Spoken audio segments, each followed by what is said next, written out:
সল্টলেকে পুলিশের মারে আহত হয়েছেন একজন সরকারি আইনজীবী। অভিযোগ, শুধু সরকারি আইনজীবী পুলিশের মারে তার কোমর ভেঙেছে এমনটাই নয়, আহত হয়েছেন তার ছেলে সহ দুজন।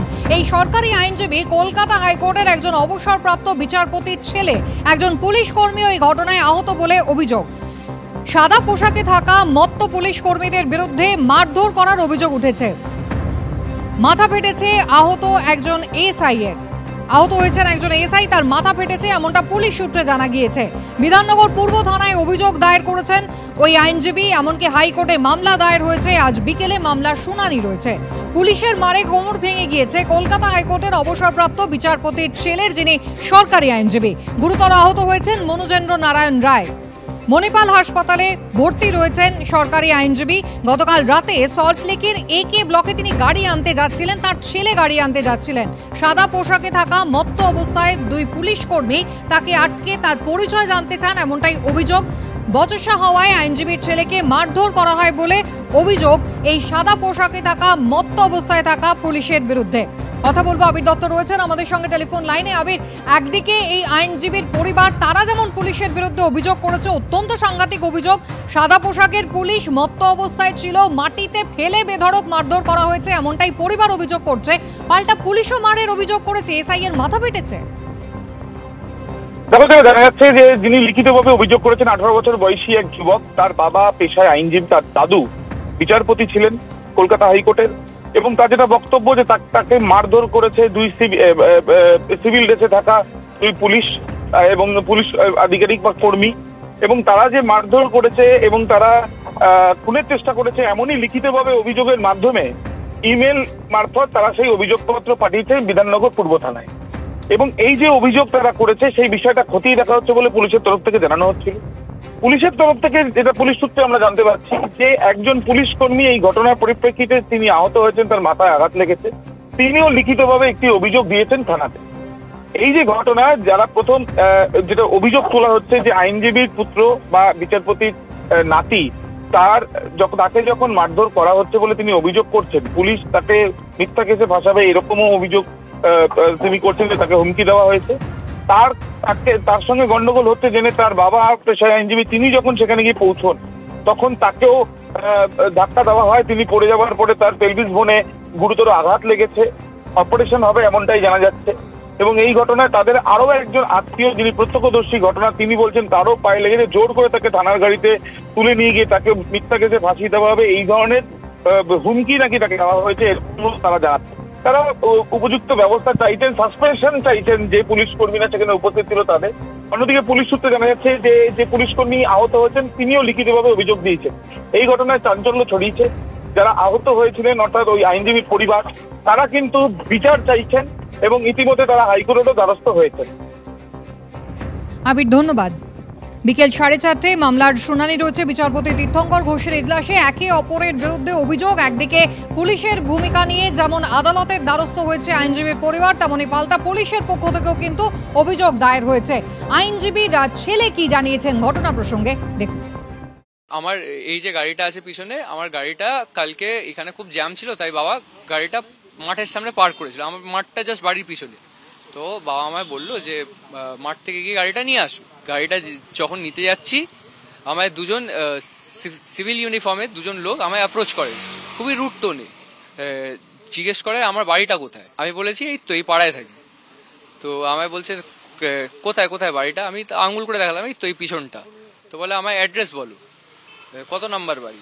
আমি বলেছি 136। জিজ্ঞেস করলাম ওনাকে কি কাকু এক্স্যাক্টলি হয়েছেটা কি, তুমি জিজ্ঞেস করছো কেন। ওই রকমই বারবার জিজ্ঞেস করার জন্য ওনার ফর সাম রিজন মাথা গরম হয়, উনি হিট করেন আমাকে। তার বাদে ডিউরিং মানে আমায় মারার সময়, যেহেতু আমি রিটালিয়েট করেছি সেলফ ডিফেন্সে, আমাকে উনি বলেন যে পুলিশের গায়ে হাত তুলেছো, তোমার পুরো ক্যারিয়ার নষ্ট করে ছাড়বো। আমায় আরো অনেক থ্রেট দিয়েছে। ওরা প্রথমে দুজন ছিল, পরে আরো দুজন এসছে, মানে 4-5 জন মিলে যদি আমায় মারে, মানে অবভিয়াসলি ওখানে একটা মানুষ কি বা করবে। আমায় কিছু হয়নি, আমার বাবার মেজরলি ড্যামেজ হয়ে গেছে। তো ওটা তো অ্যাটেম্পট টু মার্ডারে পড়া অবভিয়াসলি উচিত। সল্টলেকের ঘটনা, আইনজীবীর ছেলের বক্তব্য শুনলেন এবং সাদা পোশাকের দুজন পুলিশ প্রথমে তাদের সঙ্গে বচসা হয়, পরে আরও দুজন যোগ দেয় এবং আইনজীবীর ছেলেকে একেবারে রাস্তায় ফেলে বেধড়ক মারধর করা হয়। পরে আইনজীবী তিনি ঘটনাস্থলে ছুটে আসেন, ধাক্কাধাক্কিতে মাটিতে পড়ে তার পেলভিক বোন ভেঙে গিয়েছে, যেমনটা জানা গিয়েছে। অস্ত্রোপচার হবে, তবে ইতিমধ্যেই গোটা ঘটনায় কিন্তু তারা যেমন বিধাননগর পূর্ব থানায় অভিযোগ দায়ের করেছেন, একজন আহত এসআই তার মাথা ফেটে গিয়েছে এই আঘাতে এবং তিনিও অভিযোগ দায়ের করেছেন। গোটা বিষয়ে কলকাতা হাইকোর্টে ইতিমধ্যেই পৌঁছেছে। ইতিমধ্যেই মামলা শুনবেন বিচারপতি তীর্থঙ্কর ঘোষ, যেমনটা জানা গিয়েছে বিকেল 4:30টায় রয়েছে শুনানি। ছেলে প্রথমে এসেছিলেন পার্কিংয়ে গাড়ি নিতে, সেই গাড়ি নেওয়ার থেকেই বচসার সৃষ্টি হয়। দুজন ছিলেন উপস্থিত যারা সিভিল ড্রেসে ছিলেন বলে প্রথমে বুঝতে পারেনি তারা পুলিশ না অন্য কেউ। তারপরেই ছেলের সঙ্গে বচসায় জড়ায় তারা এবং তারপরে তার গায়ে আঘাত করলে তিনি যখন ডিফেন্স করেন, তারপরেই কিন্তু দেখা যায় তার বাবা যখন তাকে বাঁচাতে আসে তখনই আহত হয়েছেন পুলিশের দ্বারা মনোজেন্দ্র নারায়ণ রায় আইনজীবী, এমনটাই তার পরিবার অভিযোগ করছেন। আমরা তার কাছ থেকে জিজ্ঞেস করব এই জায়গায় ঠিক গতকাল কি ঘটনা। এই জায়গাটা যখন আমার ছেলেকে আমার হাজব্যান্ড বাঁচাতে আসে, পুলিশরা ধাক্কা মেরে ওখানে ফেলে দেয়। আমার হাজব্যান্ড অ্যাডভোকেট, ওনাকে ফেলে দেয়, তা উনি আঘাত হয়, এখানে কোমরে লেগেছে, এখন হসপিটালে ভর্তি, মণিপাল হসপিটালে আছে। হ্যাঁ। গাড়ি কি আগেই রাখা ছিল? গাড়িটা ওই কর্নারে ছিল, পার্কের কর্নারে ছিল। ছেলে গিয়ে গাড়িটা বাড়ি নিয়ে যেত, তার মধ্যে এখানে এইসব হলো। গাড়িটা বাদে নিয়ে গেল, ওখান থেকে ড্রাইভার নিয়ে চলে গেল। আর এই রাস্তা দিয়ে যাচ্ছিল আপনার ছেলে? আমার ছেলে এই রাস্তা দিয়ে যাচ্ছিল, এই গলি থেকে এখানে দাঁড়িয়েছে। এখানে দুজন পুলিশ কোশ্চেন জিজ্ঞেস করছে, কি তুমি কোথা থেকে এসছো, ও পার থেকে এসছো, কি করছো। আর পুলিশ কিন্তু ড্রিঙ্ক করেছিল। বচসা হাতাহাতি কেন হলো? ওই কোশ্চেন করতে করতে ছেলে তো ইরিটেট হয়ে যাচ্ছে, কি একটা সিভিল ড্রেস পরে কে পাবলিক আমাকে এত কোশ্চেন কেন জিজ্ঞেস করছে। ও জিজ্ঞেস করছে, কাকু তুমি এত কেন জিজ্ঞেস করছো, কি ব্যাপার। দিয়ে এইটুকু জিজ্ঞেস করার পরেই ছেলেকে মুখে মেরে দেয়। মেরে তখন ছেলে আমার বাবাকে ফোন করে। আর আমার হাজব্যান্ড আসার আগে আমার হাজব্যান্ডের জুনিয়র আসছিল, সে দেখে ছেলেকে মুখ পুলিশরা ঘাড় ধরে মুখটা নিচু করে রেখে দিয়েছিল। তারপরে হাজব্যান্ড এসে বাঁচাতে যায়, তখন হাজব্যান্ডকে ধাক্কা মেরে ফেলে দেয়। ফেলে দেওয়ার পরে আমরা সবাই এসছি, তখন ফোন করেছে আমার হাজব্যান্ড বড়োবাবুকে, বড়োবাবু এসে পুলিশদেরকে এখান থেকে নিয়ে গেছে। পুলিশরা সব সময় কিছু না কিছু একটা পয়সার জন্য কাউকে ধরবে, ওপার থেকে কে আসছে, কাকে ধরবো, যে পয়সা পাবো আমি। এহেন ব্যবহারে রীতিমতো স্তম্ভিত পরিবারের মানুষজন। এই মুহূর্তে মনোজেন্দ্র নারায়ণ রায় হাসপাতালে ভর্তি রয়েছেন, তার অপারেশন হবে এবং তার ছেলে যেমনটা অভিযোগ করেছেন যে এই জায়গা, এখানেই গতকাল রাত্রেবেলায় তিনি প্রথমে আহত হন, তার পরবর্তী সময় তার বাবা তাকে বাঁচাতে এলে তখন তার বাবাকে ধাক্কা দিয়ে ফেলে দেয় পুলিশ। এই মর্মে তারা অভিযোগও জানিয়েছেন বিধাননগর ইস্ট থানায়। ক্যামেরায় সন্দীপ পালের সঙ্গে ঐশী মুখোপাধ্যায়, এবিপি আনন্দ, সল্টলেক। আমি ছিলাম, ওই বাড়িটা হচ্ছে আমার ওদিকে, ঠিক ওই যে কার পার্কিং যেখানে বলছেন তার উল্টো দিকের এই যে রাস্তাটা রয়েছে, রাস্তাটা পেরিয়ে ডান দিকে বাসতে বাড়ি আমার। তো আমি ওখানে খাচ্ছিলাম, তখনই মানে আমার যে ভাই সৌরেন্দ্র নারায়ণ রায়, কাজিন ভাই, ও আসছিল তোমার আপনার গাড়িটা নিয়ে আমার জন্য। কোন জায়গা থেকে? এখান থেকে আসছিল, মানে এই গড়ি থেকে আসছিল।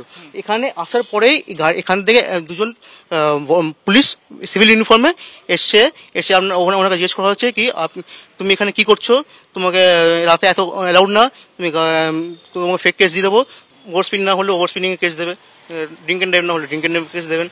এরকম মানে রেগুলারই হচ্ছে। গাড়ি যাচ্ছে তখনও ঝামেলা হচ্ছে, এখনো আমার বাড়ি অব্দি মানে ট্রাফিক আসছে। কতটা আতঙ্কিত রয়েছেন এই গতকালের ঘটনার পর? অনেকটাই, মানে বলার মতন না।